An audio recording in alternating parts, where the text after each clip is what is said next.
One day, Edward was talking to Trevor when Douglas steamed by. He was pulling a train of heavy coal cars. "Come on, Edward. Stop gossiping in the sun when there's work to be done." Later, Edward spoke to Douglas. "Trevor and I are old friends, and you and he have a lot in common, too." "We do?" quizzed Douglas. "And what would that be?" "Scrap," said Edward quietly. Douglas gasped. "Don't mention that word. It makes me wheels wobble." "It does the same to Trevor," replied Edward. "He was being sent to the scrapyard, but the vicar and I saved him, and now he's really useful again. Even so, Sir Topham Hatt certainly does need another steam engine here." "Aye, he does, and quickly." That night, Douglas was still working. He had taken the midnight goods train to a station at a faraway part of the island where only the diesels work.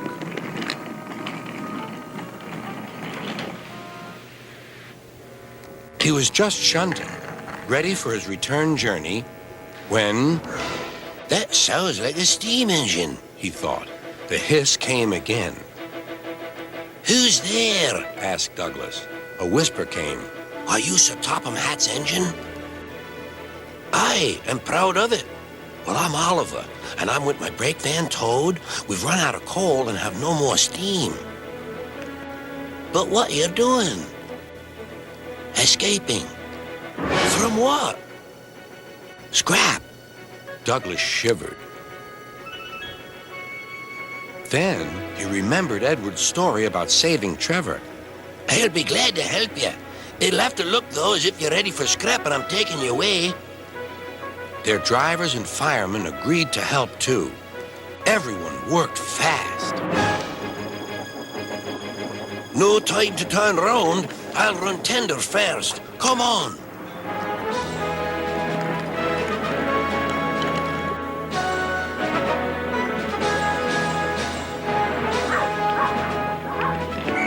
But before they could clear the station, they were stopped.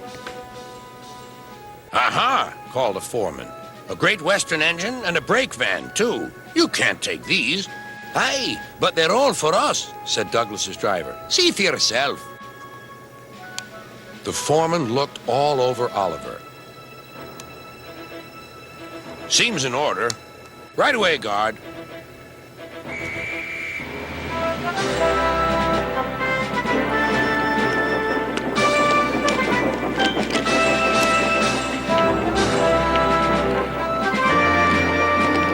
"That was a near thing." "We've had worse," replied Oliver, and they forged ahead.